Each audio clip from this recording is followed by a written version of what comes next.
Type 1 diabetes is an autoimmune disease that strikes children and adults suddenly and can be fatal. The Juvenile Diabetes Research Foundation is the driving force behind the efforts to fund research and stop this deadly disease.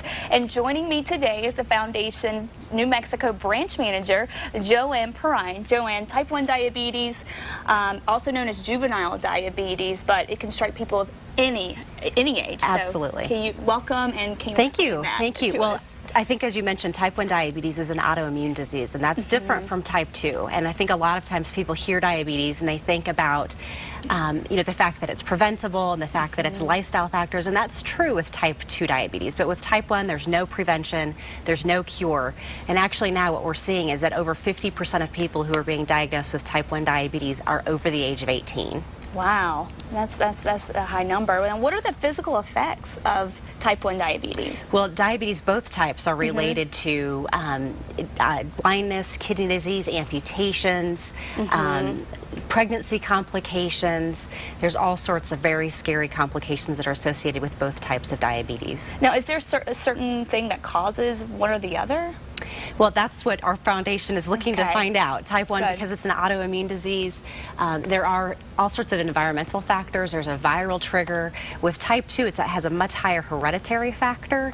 So there's 30% of people who have type 2 diabetes will have a child that have type 2 as well. Wow, okay. And so, but today we're focusing more on the type 1 diabetes. Correct. Is that more dangerous than Well, type 2, typically or? with type 1, you have it longer because you're diagnosed as a child. So I was diagnosed actually when I was 8 years old. And so I've lived with type 1 diabetes now for 26 years. Wow. And have dealt with almost everything you can possibly deal with as a person with diabetes. I'm sure, and I'm sure that it creates some lifestyle changes, and there's a lot that you have to do and know. And now, how do people like you deal with type 1 diabetes? Well, type 1 is a 24/7 disease. So you're constantly thinking about your diabetes. I test my blood sugar probably 10 times a day. I'm on an insulin pump, so I'm constantly measuring my insulin levels, balancing stress.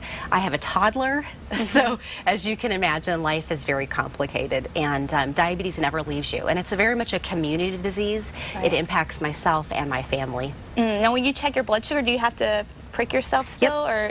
Prick my fingers, and you can see the little scars on my fingers. But you get used to it. Yeah. It's okay. Okay, now what are the warning signs of type 1 diabetes? Well, with both type 1 and type 2, some of the most common symptoms that you'll see is rapid weight loss, changes in vision. You'll see frequent urination, very thirsty. And so those are the really common, sometimes that blurred vision. Those are very common symptoms of both type 1 and type 2. Okay, now the Foundation's focus is research, obviously. There's a lot of research that needs to be done, and it's expensive. It is so extraordinarily expensive. Fundraising, huge. Tell us about your efforts to raise more money for it. Well, locally, we have our gala that's up and coming this Friday night. It's our Evening of Hope Gala that's at the Hyatt Tamaya's at 5:30.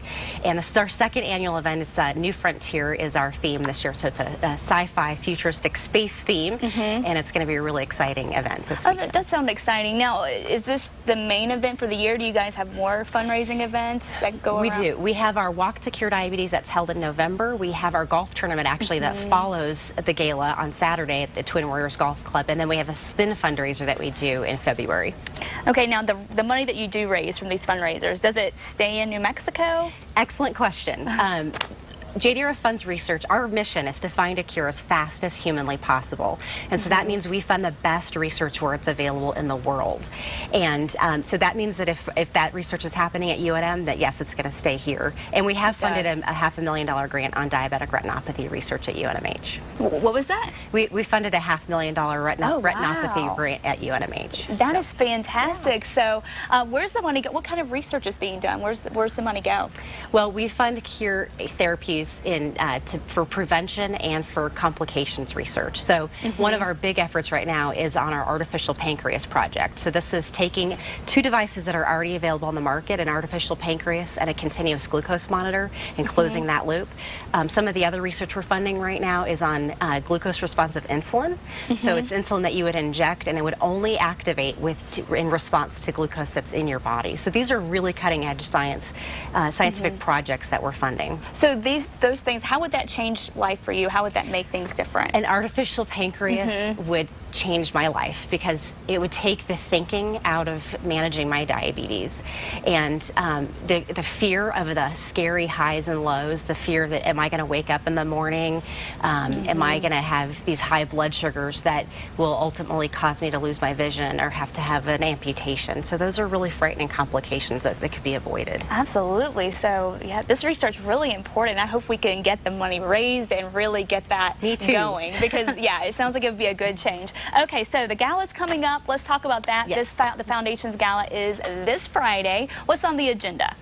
Well, we have, of course, wonderful silent auction items. We have live entertainment by Solstice, that's a band out of Santa Fe. And then we have some fantastic live auction items, including we have a pink tourmaline earrings, we have a race car driving experience, we have a golf trip to Pebble Beach. So it's going to be really exciting. That sounds like a lot of excitement. Now, how can viewers get tickets? They can call the office. They can call 255-4005, or they can go online to jdrfeveningofhope.org. And if you didn't get that down, of course, we'll have it on our website, casa.com, coming up after the show. So thank you so much for coming on. Lots of information there, and of course, that money going to a great cause, and hopefully that research can continue to grow, and we can get that help out there to those affected by diabetes. Yes. Thanks again. Thank you.